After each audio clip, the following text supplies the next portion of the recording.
야고보서 4장 14절에서 17절. 내일 일을 너희가 알지 못하는도다. 너희 생명이 무엇이냐? 너희는 잠깐 보이다가 없어지는 안개니라. 너희가 도리어 말하기를 주의 뜻이면 우리가 살기도 하고 이것이나 저것을 하리라 할 것이거늘. 이제도 너희가 허탄한 자랑을 하니 그러한 자랑은 다 악한 것이라. 그러므로 사람이 선을 행할 줄 알고도 행하지 아니하면 죄니라.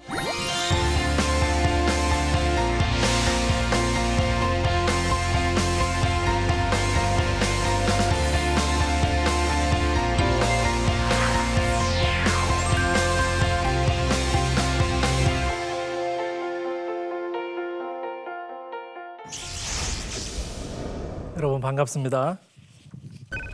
욕망의 시대, 야고보에게 지혜를 묻다 라고 하는 주제로 5번에 걸쳐서 여러분과 함께 야고보서 말씀을 나누고 있습니다. 오늘은 마지막 시간인데요. 기도와 기다림, 지혜의 종말적 비전이라고 하는 제목으로 야고보서 4장 후반부와 그리고 5장에 있는 말씀을 함께 나눠보려고 합니다. 오늘 우리가 함께 살펴볼 말씀의 중요한 포인트는요, 우선 야고보가 인생 계획과 재물 경영에 관한 말씀을 하는 부분, 그 다음 고난 가운데 있는 성도들에게 그 고난을 이길 수 있는 방법에 대해서 이야기하는 5장의 부분, 그리고 결론적으로 야고보가 우리에게 제시해주고 있는 진리를 떠난 자를 돌이키는 그 지혜의 삶에 대한 부분을 함께 우리가 나누어 보려고 합니다. 야고보서 4장 13절부터 17절 이제 볼 차례인데요. 어떤 사람이 인생을 경영하고 있습니다. 장차 어느 도시로 가서 1년 동안 장사하여 이익을 보리라, 이렇게 이야기하고 있죠. 이게 들어라 너희 중에 말하기를, 야고보가 너희 중에라고 말하는 것으로 보아서 아마 이 사람은 디아스포라 그리스도인 공동체 가운데 있는 한 사람인 것 같습니다. 여러분, 우리가 우리의 정체성과 가치관을 확인해 볼 수 있는 아주 중요한 좋은 기회가 언제입니까? 우리 인생의 계획과 선택의 순간이죠. 내 인생의 이야기를 어떤 이야기 속에서 쓸 것인가? 내가 주류 사회의 제국의 이야기 속에서 그 속에 담겨 있는 가치를 위해 살 것인가? 아니면 하나님 나라 이야기 속에 담겨 있는 가치를 위해서 계획하고 선택할 것인가? 라고 하는 질문이 사실 이 말씀 뒤에 담겨져 있는 것 같습니다. 14절에 지혜가 들려주는 대답은 무엇입니까? 지혜는요, 인간에게 이렇게 이야기합니다. 내일 일을 너희가 알지 못한다. 너희 생명이 무엇이냐? 너희는 잠깐 보이다가 없어지는 안개와 같다. 야고보는 이 4장의 말씀에서 제가 생각하기에 누가복음 12장에 나와 있는 그 어리석은 부자에 관한 예수님의 이야기를 생각하고 있는 것이 아닌가 싶어요. 이 어리석은 부자가 이야기했죠. 밭에 소출이 풍성하자 여러 해 쓸 물건을 많이 쌓아두었으니 평안히 쉬고 먹고 마시고 즐거워하자. 이때 하나님이 그에게 이렇게 말씀하시죠. 어리석은 자여, 오늘 밤에 내 영혼을 도로 찾으리니 내 준비한 것이 누구의 것이 되겠느냐. 누가는 이렇게 카멘트를 달아놨습니다. 자기를 위하여 재물을 쌓아두고 하나님께 대하여 부여하지 못한 자가 바로 이와 같다. 인간의 삶의 끝이 있음을 기억하는 것이 지혜다 라고 오늘 야고보가 우리에게 이야기해주고 있는 것이죠. 이것을 우리가 종말적 관점 이렇게 이야기합니다. 그 삶의 끝의 관점에서 현재의 삶과 현재 인생의 계획을 바라보고 해석하는 지혜라고 할 수 있는 것이죠. 우리에게 주어진 시간과 우리에게 주어진 이 자원의 한계가 있다라고 하는 것을 인정하는 것입니다. 그리고 하나님 앞에서 살아온 날들을 책임져야 할 때가 반드시 있을 것이다 라고 하는 것을 기억하는 것이 바로 이 종말적 관점이라고 볼 수 있습니다. 야고보가 15절에서 우리에게 이렇게 이야기하고 있죠. 너희는 도리어 말하기를 주의 뜻이면 우리가 살기도 하고 이것이나 저것을 하리라 할 것이오늘. 이제도 너희가 허탄한 자랑을 하니 그러한 자랑은 다 악한 것이다. 주류 사회의 이야기와 가치에서 시작된 많은 자랑 있죠.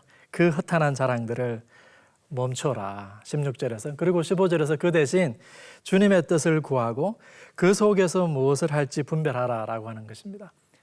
야고보가 말하는 주님의 뜻이란 무엇일까요? 그것이 숨겨져 있는 아주 어려운 것인가요? 하나님께서는 이미 그리스도를 통해서 그 하나님이 가지고 계시는 그 뜻을 우리에게 계시해 주셨습니다. 세상을 회복시키시고 그 하나님의 사랑의 공동체를 확장하셔서 우리 가운데에서도 그 세상을 회복시켜 나가는 그 하나님의 모습을 드러내는 것. 그 하나님의 이야기, 그것이 주님의 뜻이겠죠. 그렇기 때문에 종말적 삶이라고 하는 것은요, 심판대를 기억하는 삶일 뿐만 아니라 궁극적으로는 우리가 심판대에서 하나님이 칭찬하실 그 삶을 지금 여기에서부터 살아가는 것. 즉 마지막에 완성될 그 하나님 나라의 삶을 지금 여기에서부터 살아가는 삶을 우리가 신약 성경에서는 종말적 삶 이렇게 부릅니다. 17절에 보면요.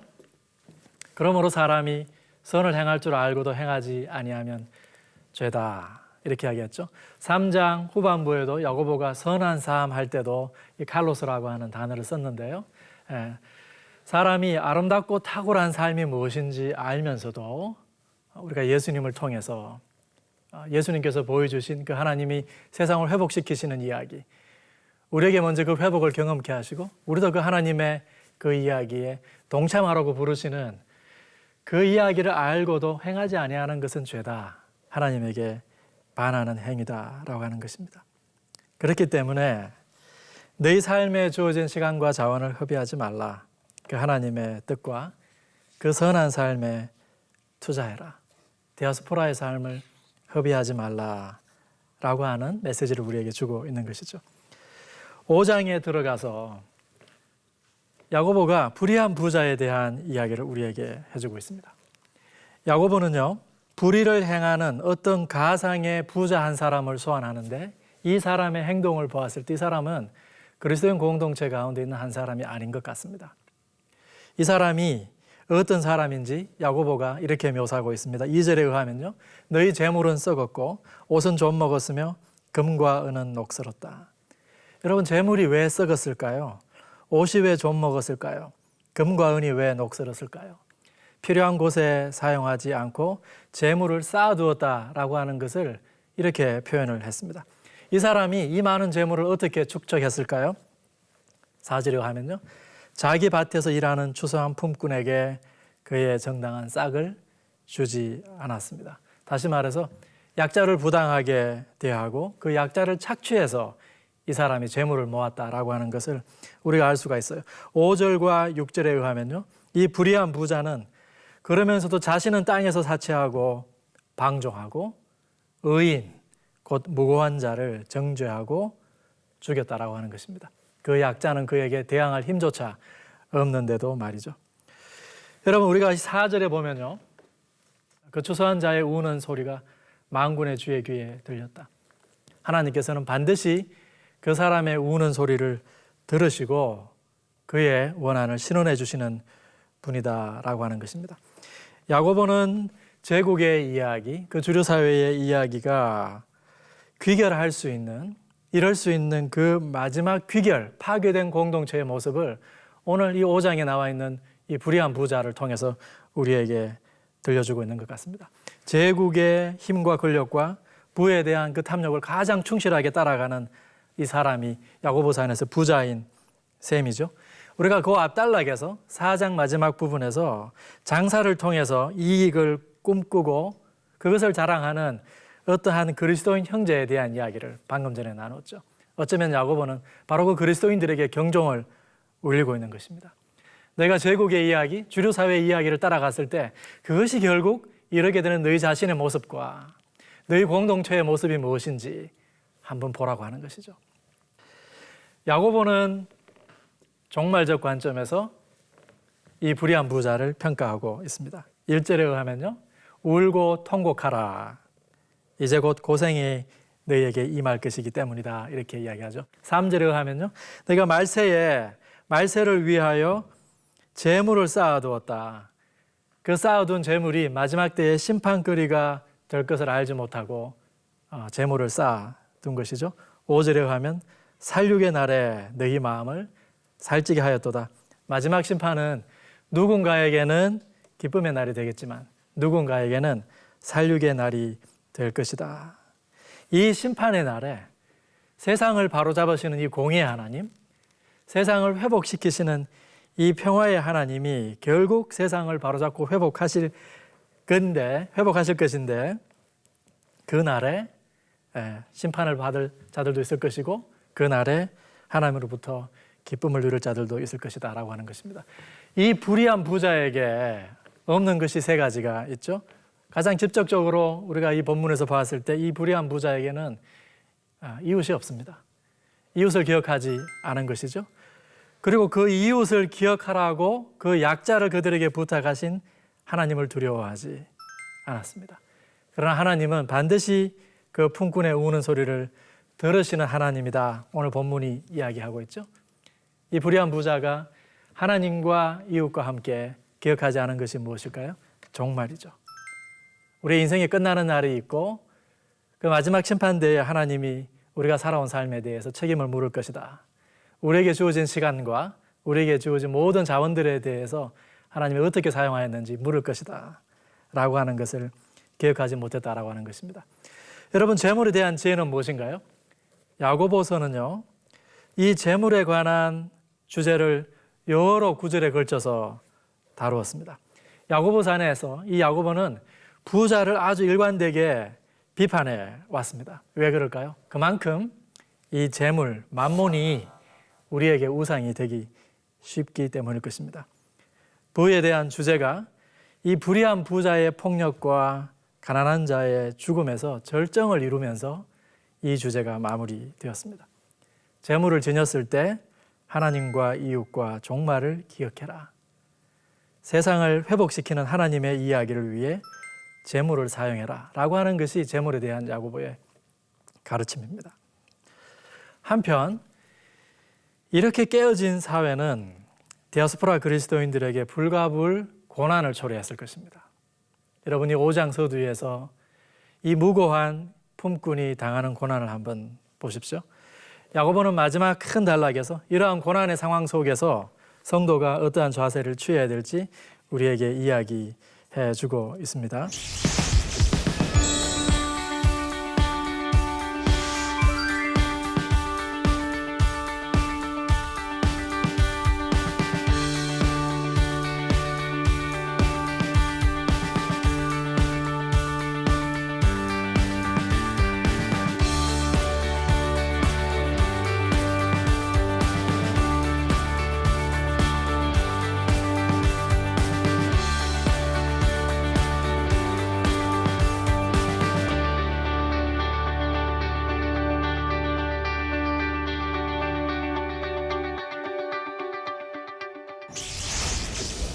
야고보는요, 고난 속에서 성도들에게 인내해라, 그리고 고난 중에 진실해라, 그리고 고난 속에서 기도해라 라고 하는 세 가지 메시지를 우리에게 전해주고 있습니다. 먼저 7절부터 11절에서 고난 속에 있는 성도들에게 야고보가 주는 첫 번째 메시지는 무엇입니까? 야고보는 그들에게요, 인내해라 이렇게 이야기합니다.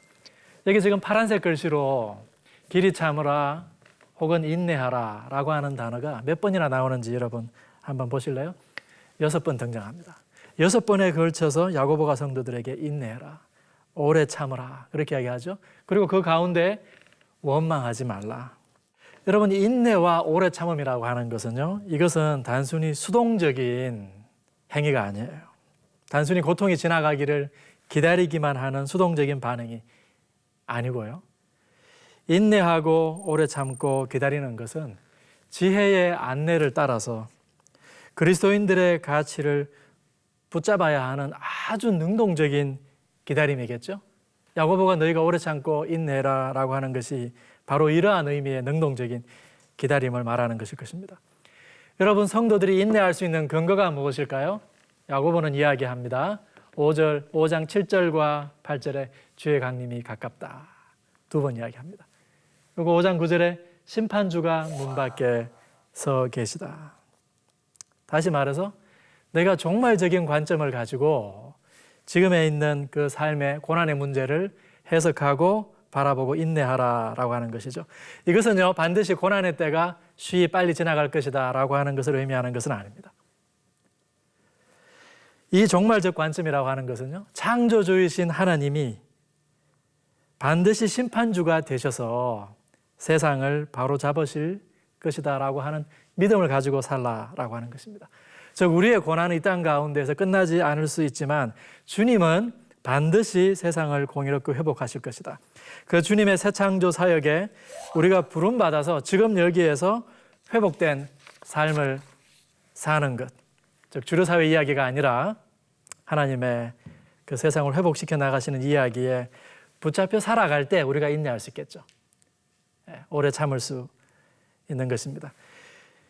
여기 7절부터 야고보가 인내하는 삶의 본보기에 대해서 몇 가지를 이야기하고 있습니다. 먼저 7절에 농부의 인내를 이야기하고 있죠. 열매를 바라고 이른 비와 늦은 비를 기다리고 있습니다. 그리고 9절에 주의 이름으로 말한 선지자들이 그 주님의 말씀의 약속을 붙잡고 고난 가운데에서도 오래 참았습니다. 그리고 11절에 보니까 욥의 고난이 나오죠. 욥은 구약 성경에서 인내한 사람 가운데 대표적인 인내의 모델로 여겨졌습니다. 그 다음 단락에서 야고보는 우리에게 고난 가운데 진실해라 이렇게 이야기하고 있습니다. 여러분, 고난 가운데 왜 진실해야 될까요? 사람이 어려움을 당하면요, 진실을 말하기 참 어렵죠. 닥쳐있는 어려움으로부터 당장 피하고 싶은 것이 사람의 마음일 것입니다. 여기 5장 12절에서 야고보는요, 예수님께서 마태복음 5장 34절 37절에서 주신 내가 하늘로나 땅으로나 맹세하지 말라라고 하는 말씀과 아주 유사한 말씀을 우리에게 전해주고 있습니다. 예수님은요, 왜 유대인들에게 그들에게 맹세하지 말라고 했을까요? 사람들이요, 자신이 금방 지금 처해 있는 그 상황을 피하기 위해서 자신의 거짓을 가리는 도구로 하나님을 빙자해서 맹세했기 때문입니다. 야고보는 그 예수님의 말씀을 기억하고 내가 하늘로나 땅으로나 맹세하지 말라. 야고보는 5장 13절과 18절에서 마지막으로 내가 고난 가운데 기도해라 이렇게 이야기하고 있습니다. 고난 중에 인내하라, 그리고 한 걸음 더 나가서 기도하라. 그리고 이 단락에 아까 인내하고 오래 참으라라고 하는 단어가 6번 나왔잖아요. 여기서 기도하라고 하는 단어가 7번이나 등장합니다. 기도라고 하는 주제는 야고보서 1장 5절, 1장 17절에서부터 아주 중요하게 대두가 되었죠. 성도들이 기도할 수 있는 근거는 무엇입니까? 역시 1장 5절에서 구하는 모든 자들에게 꾸짖지 아니하시고 후하게 주시는 그 자비하신 하나님의 성품에 우리가 기도할 수 있는 근거가 있는 것이죠. 그래서 야고보는 1장과 5장 마지막에 내가 기도해라, 그 하나님 자비하신 성품에 의지해서 내가 기도해라 라고 말함으로써 편지 전체를 기도와 하나님의 자비하심의 주제로 둘러싸고 있습니다. 14절과 15절에 보면요, 야고보가 병든 자를 위해서 내가 기도해라, 장로들을 초청해서 기도해라 이렇게 이야기하고 있죠. 여기서 야고보는 믿음의 기도가 병든 자의 병을 고칠 뿐만 아니라 그의 죄를 사하게 한다 이렇게 이야기하고 있습니다. 복음서에 나와 있는 장면을 우리가 연상할 수 있는데요, 예수님께서 병자를 고치신 다음에 네 병이 고침받았다라고 만 말씀하지 아니하시고 네 죄 사함 받았다 이렇게 말씀하셨죠. 그 예수님의 병자 치유와 죄 사함에 대한 이 선포, 초대교회는 그 예수님의 사역에 대한 기억을 가지고 있고 그것을 여기서 실천하고 있는 것이죠. 그래서 병자를 위해서 기도할 때마다 서로 죄를 고백하는 기회로 사용했다라고 하는 것입니다. 17절과 18절에 엘리야의 기도 이야기하고 있습니다. 그 엘리야가 특별한 사람입니까? 그는 우리와 성정이 같은 사람인데 그 엘리야가 기도할 때 하나님께서 비를 내리기도 하시고 비를 먹게도 하신 것은 어디에서부터 비롯된 것입니까? 그 기도의 역사는 자비하신 하나님으로부터 비롯된다라고 하는 것을 야고보가 우리에게 이야기해주고 있습니다. 야고보는 이렇게 자비하시고 선하신 하나님을 의지하고 그에게 기도하라 라고 마지막 부분에서 이야기하고 있습니다. 기도를 통해서요, 우리는 하나님의 뜻을 깨닫고 기도 속에서 우리 삶을 새롭게 해석할 수 있는 통찰을 불현듯 얻습니다. 그것이 우리가 기도해야 되는 이유죠. 기도를 통해서 우리는 하나님의 뜻을 깨달을 뿐만 아니라 하나님의 마음까지도 우리가 얻을 수 있습니다. 그래서 어떤 분들은 그렇게 말씀을 하세요. 우리가 하나님의 말씀을 이해하는 것은 마치 자전거의 앞바퀴와 같아요. 자전거의 앞바퀴가 우리가 나가는 방향을 결정해 주시죠. 그런데 그 자전거가 앞으로 나갈 수 있는 힘이 나오는 것은 어디입니까? 그것은 뒷바퀴죠. 말씀이 앞바퀴와 같다면 기도가 뒷바퀴와 같다라고 하는 것이죠. 우리가 기도를 통해서 하나님으로부터 우리 삶을 해석할 수 있는 통찰을 얻고 무엇보다 그 하나님의 마음을 깨달을 때, 그 하나님의 마음을 회복할 때 우리 삶이 올바른 방향으로 나갈 수 있는 힘을 얻는다라고 하는 것입니다. 두 마음의 문제로 이 편지를 시작한 야고보는 이제 마지막 부분에서 내가 기도로 하나님의 마음을 품으라 라고 마무리하고 있습니다. 그것이 5장 19절과 20절 마지막 단락에서 등장하는데요. 내 형제들아 너희 중에 미혹되어 진리를 떠난 자를 누가 돌아서게 하면 너희가 할 것은 죄인을 미혹된 길에서 돌아서게 하는 자가 그의 영혼을 사망에서 구원할 것이며 허다한 죄를 덮을 것입니다. 여기에 하나님의 마음이 들어가 있다는 것입니다. 미혹되어서 진리를 떠난 사람들을 돌이키는 것. 여기서 진리라고 하는 말은 바른 삶의 길을 말하는 것이죠.